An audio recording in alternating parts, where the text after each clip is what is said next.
participants.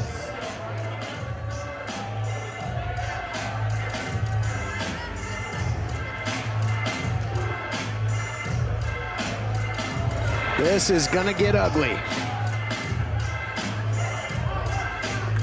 First, he comes to us from the slums of New York City. He is the Latin Frank White, representing Outlaws Inc. and weighs 212 pounds. Homicide! Homicide enters the ring, and the entire mood of the building has changed as nearly all of this sold-out crowd stands on their feet because they know that this match is built up for the last number of months, that all violence is legal, and these two men will be tied by a dog collar in a dog collar match.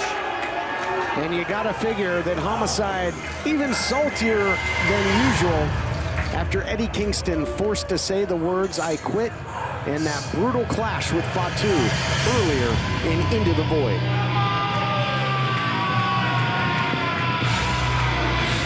Homicide wants no way to be embarrassed in the way that his partner of Outlaws Inc., Eddie Kingston, was embarrassed earlier in this evening.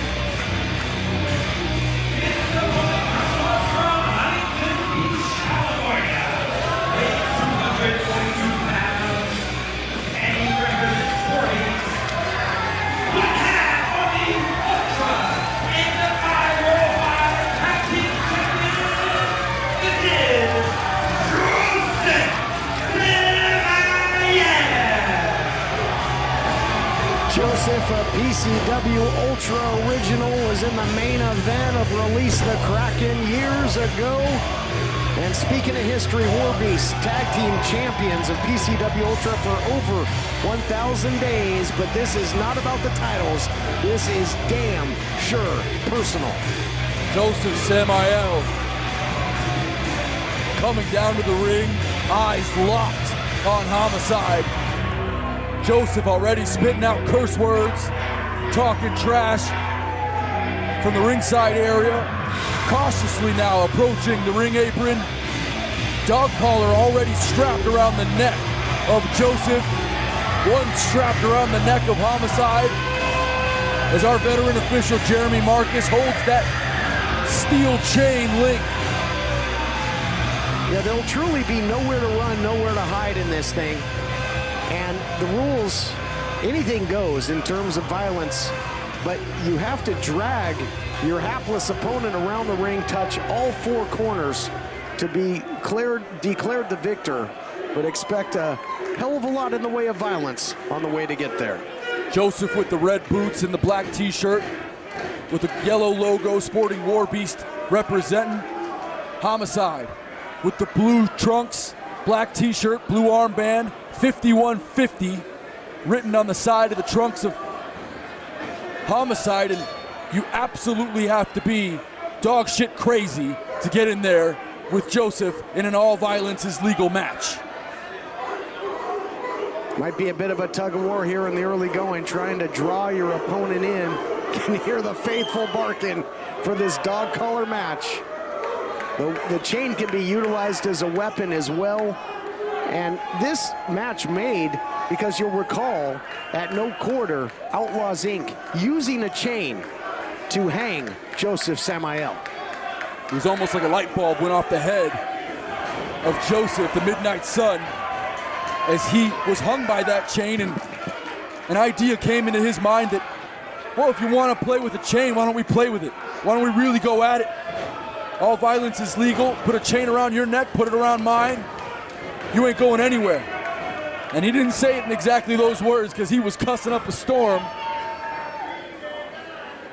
Yeah, sacrifice play there seconds ago by Josef. The headbutt, it cost him as well. Now starts to wrap that chain around the skull of Homicide. You got to believe that chain can just dig in, dig through flesh. Imagine if it's across your eyes, across your throat.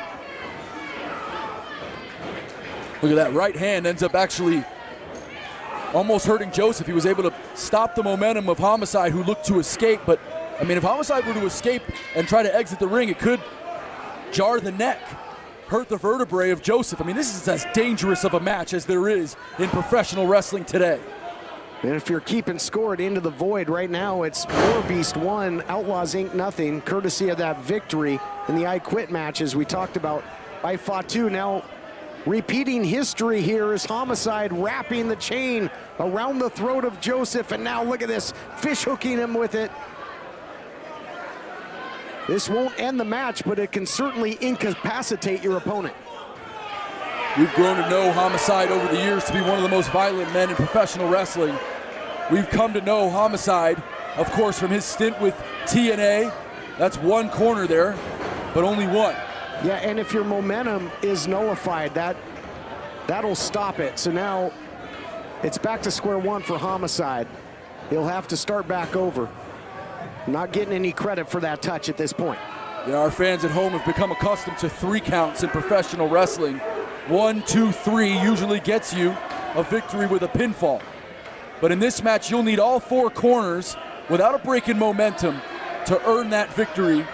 And right now, neither man earning a corner as they just look to do damage on each other at this time. Little taste of his own medicine here for Homicide as Josef wrapping that chain around the throat. He's got Homicide in a very precarious position right here. Trouble making out with the Ultra Faithful are chanting right now, but you can see some of the expressions in the front row of our great fans who are cringing at the violence that is taking place. Ooh. Beautiful cutter. Really caught Josef off guard there with a high impact move. There's one touch now. And now he's got 2. He's halfway home as Homicide. There's 3. He's got 1 to go. A break in the momentum here is Josef. Now you can see Jeremy Marcus waving his arms. And that's to indicate that that 4th corner wouldn't have counted even if he had made it because the momentum had been broken. Close call, though, for Josef, who counters with a nice suplex, and now he's got 1 the other way. Interesting to see Josef choose to go counterclockwise there. I thought the opening was more to the right side, more in that clockwise fashion. But, I mean, how do you think logically when you have a dog collar tied around your neck? I mean, how do you even breathe? How does the blood get to your brain in such a violent situation as these 2 men find themselves in right now? Especially when you start breathing heavy through your mouth. That's gonna constrict the windpipe, you gotta believe. Now they're rolling to the outside. And Homicide going to work. He got 3 corners earlier, but wasn't able to finish the deal, and gonna try and dish out some serious punishment on the outside. But if you knock your opponent out, you're gonna have to drag him back in. Homicide electing to bite the head, and I'm kind of laughing at the fans' reaction who decided that they didn't want any piece of this action. Sort of parting of the seas happening in the audience. You could see it here again. I mean, just that steel chain swinging back and forth. Very dangerous for our front row fans who are paying top dollar for those tickets. Although singles matches have been rare for Josef during this 1,000-day reign, over 1,000-day reign of War Beast. Early on, he did have some singles matches with the likes of MVP and with the hardcore icon, Sandman. Homicide once battled for the PCW Ultra Championship. Todd Kennelly alluding to that very first event that PCW Ultra had almost 4 years ago. That inaugural event released the Kraken as we watched Josef fighting against MVP, and it was almost like something snapped in his mind in that match. Josef never really has been the same since that day nearly 4 years ago. Well, that can happen when you're under the tutelage of the devil, Kevin Sullivan, back at the time. Scooping a slam attempt by Homicide. Countered nicely. Oh, look at that. Oh, yeah, punched that. Goes for that knife edge shot, but his hand hitting that chain in the center of the sternum that sits right behind the pecs of Homicide. Sacrifice play, you got to be careful. Look at this, now a suplex the other way. Josef with 1 earlier, now trying to string it together. Not only was that a perfect suplex that he just executed, did Homicide, but he landed, did Josef, right on the chain. And imagine the pressure when you're in that launch position that collar's putting on your neck as well. Homicide loves every bit of this.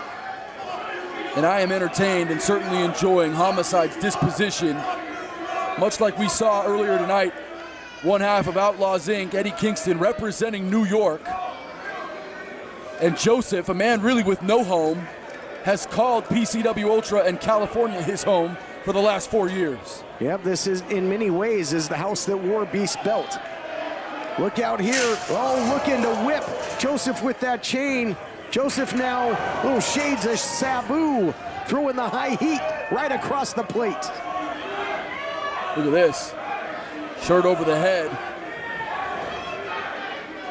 Josef trying to tie up Homicide and just, again, reminds you of whomever, reminds me of Super Dragon, just tossing that chair recklessly into his opponent. You could tell these men hate each other, but look at this.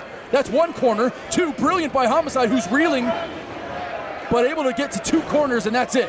And that offensive maneuver by Josef, yep, will break that chain of momentum, as you mentioned before. Back and forth matchup. Dishing out a whole lot of pain. Oh, look out here, going south of the border. Again, anything goes. You'd notice that. Not even any form of admonishment by official Jeremy Marcus. Only one way to win this thing, Christian. And Homicide's asking for some punishment. And it looks to be an attempt to throw Josef off. Homicide wants some more. Opening up that target, both removing the chain, saying, give me your best shot. Let me tell you something, Todd. That absolutely stings and hurts. Homicide is making a real attempt. And look at that. Now both men making an attempt to not show the other the pain inflicted by those knife-edge chops. A psychological battle taking place in this match as a real battle, and perhaps now a lynching taking place on the outside, but no. The legs hook though as well, and imagine that'll certainly test the ligaments of the knee. True, but also helping to create a buffer from the neck area. The official saying that counted as a touch. Getting your head rammed into the turnbuckle. Uh-oh, elevator going down all the way to the basement. Josef reaching into it. Oh my God. I was wondering what he pulled out. That is that Syrian spike that Josef has become known for, famous for. Josef asking if these fans are bloodthirsty for the Syrian spike. Blatant low blow, as legal as a wrist lock in this thing. Fumble on the play, and the defense might recover in the form of the Syrian spike. And Homicide all too happy to fight fire with fire. Oh my God. That uppercut-like motion with the Syrian spike, and we've seen it in that overhand jabbing motion from Josef, but Homicide electing to go up and in. And now digging it into that laceration as the blood starts to flow from the cranium of Josef, a victim.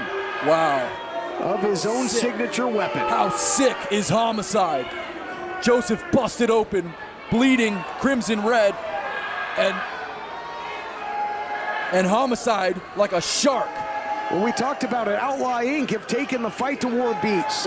They've been able to go toe-to-toe with War Beast like perhaps no one that we've seen. And we talked about War Beast facing the likes of Sandman, Reno Scum, look at the Masada. You talk about it, all kinds of incredible opposition. I didn't mean to cut you off, but look at the eyes of Josef, who seems to be gaining fuel from the blood that trickles down his face. Nice counter by the Midnight Sun there. Yeah, but what effort that took, and that's only gonna force more blood to pump from the cranium of Josef. Look out here, was looking for that gringo cutter. Gets pulled in, DDT by Josef, and I do believe that Homicide hit the chain on the way down. Oh yeah, that's exactly right. Homicide's cranium digging right into that cold steel chain that lays across the canvas. There's probably about 8 or 9 feet of leeway. Josef makes to that first corner, and that's one. He just needs 3 more corners without a break in momentum to earn himself a victory, which would mean War Beast 2-0 on the night. And with that blood, 2-1 if you count Victoria Vaughn's loss earlier in challenging for the women's title. But in their series with Outlaw Inc. And now 3, one more to go, and maybe a sense of urgency for Josef, because I don't know how much longer he can last with that blood flowing from his head. Here we go, inches away now. Can he get there? Homicide applying the pressure. The referee, it's still in play right now. If Josef can lunge, this attempt is still in play because there hasn't been an offensive move by Homicide. Oh, there we go! Fireball! Can he get it? Tension on the cable, tension! Now he gets it! That's it! No, Kingston! Kingston's back! Look out! Eddie Kingston is back in the ring! And an assault taking place. Full mount by Kingston, ground and pound, he's biting him, he's biting that laceration. This was supposed to be a one-on-one matchup. This is ridiculous. And where the hell did Eddie Kingston come from? As soon as this match ended, Kingston sprinting to the ring, and now an all-out assault, a beatdown of one half of the tag team champions. Pack of jackals. Poor losers is what they are. Josef got the win. Hellacious fight. Blood all over his face, and now look at this. An STF with the chain. In the mouth of Josef, and you say poor losers, I say they're trying to treat this man a lesson. Teach this man a lesson. They lost. They lost both matches tonight, by the way. This isn't about wins and losses, Todd. Yeah, you're right. This is about an all-out war between the East Coast and the West Coast. Well, War Beast might have won the battles, but they might lose the war if this keeps up. Completely helpless right now is Josef. But how many people did we see? Have we seen War Beast do this to? I think this is the fault of Josef. You want to talk about all violence is legal? Well, this is what happens. What are you saying? Live by the sword, die by the sword? That's exactly what I'm saying. And look at that! Jacob Fatu hits the ring! Jacob Fatu! And what is he doing here? He's evening the score is what he's doing. Kingston all over Fatu now. And for the second straight time, they might end up getting the better of War Beast in extracurricular activity after losing both matches. Look at this. All the way to Kingston on Fatu, north-south position. How many times do I have to tell you this isn't about wins and losses? This is about beating your opponent to a bloody pulp. Who's the one who's bloodied? The Midnight Sun is the one busted open. Oh no! He might not be the only one after this. Shot after shot with that heavy steel chain. Man, what a war. The numbers game too much, though. Fatu is reeling. War Beast, man, what a match this would be for the tag team titles. Can you imagine? All four of these men ready for All Violence is Legal. Right now, we've got ourselves a big-time flogging here. Where are the officials at? Where is Dom Vitale at? Are you gonna want to get out there? No, not me. Where the hell's Homicide going? I'd climb and get the hell away from Fatu as well.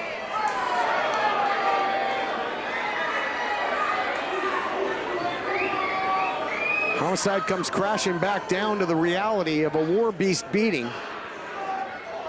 I don't know if there's anybody that can stop this. This is gonna end when War Beast and Outlaws Inc. say it's gonna end. We have lost all control here at PCW Ultra, and finally some of our security team are making their way out.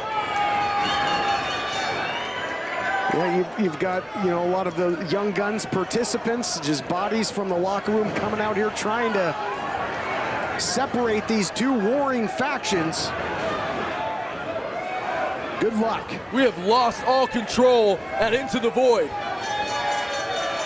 Our timekeeper continues to ring the bell to signify This match has been over for 5 or 6 minutes, and this brawl is continuing, and these fans are in danger. This is chaos. I'm just glad they haven't come up here.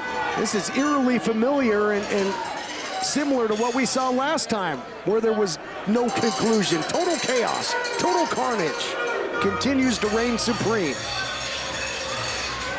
But if you look at the records, and I know you say they don't count, War Beast ran the table. I mean, the wins and losses count, but that's just not what this is about, Todd. Not with these two teams, you're right. This is a bloodthirsty rivalry. Well, how do you... Why doesn't War Beast just put the titles on the line? Why don't they give these guys a shot? If I was Outlaws Inc., I'd be pissed off too. They come over here all the way to California, representing, and it's just a fight. It's an all-out fight. And I think everybody here in Wilmington and everybody watching at PCW On Demand wants to see a tag team title match so that this 1,000 days can finally come to an end. Well, I don't think there's any way around it right now. I don't think classic Cody Chung is going to be able to separate these two warring factions.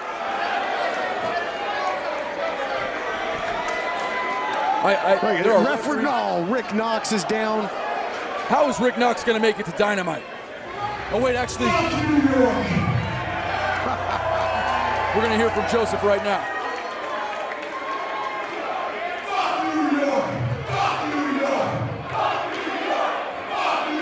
A cathartic moment for a lot of indie wrestlers around the world with that chant.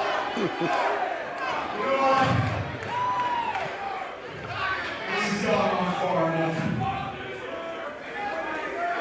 This has gone on far enough.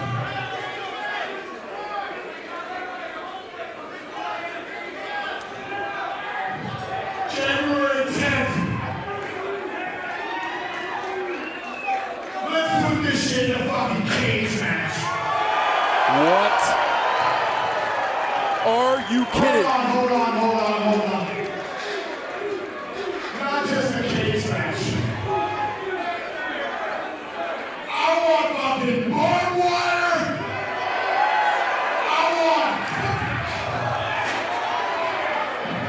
And they're starting to fight again. This is erupting again after a challenge issued. A barbed wire cage match? Did he say a barbed wire cage match? I don't think I've ever seen something like that. All right, you fucking little midget. Let me tell you something. You want to do it? You want to do it?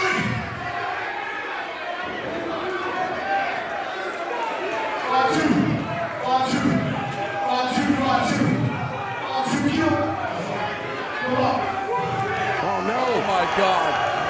This is absolute insanity. Hey! Say what you gotta say, cocksucker! Challenge accepted. January 10th, our 4th anniversary show in Wilmington. Tickets available at PCWUltra.com. And it looks like we have a match for the PCW Ultra Tag Team titles. If you want to go, look at this. It just continues to break down, and the chaos thrives here at PCW Ultra. I swear. Does War Beast have a Defy title defense? APW?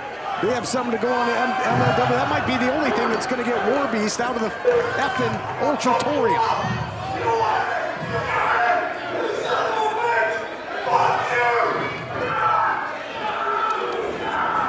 Oh boy. Fatu like a cannonball. Kingston now. Look, you got get Rick Knox out of there for the love of God. What is happening? This goes on much longer. Knox is going to have a flight to catch. Rick Knox is a millionaire now. Take care of him. Things are breaking down here at the Ultratorium. My God. I'm surprised we still have a feed. I can't believe the cameramen are still standing. Someone call the police. If you can hear us in the truck, call the cops. The response time in Los Angeles is trash.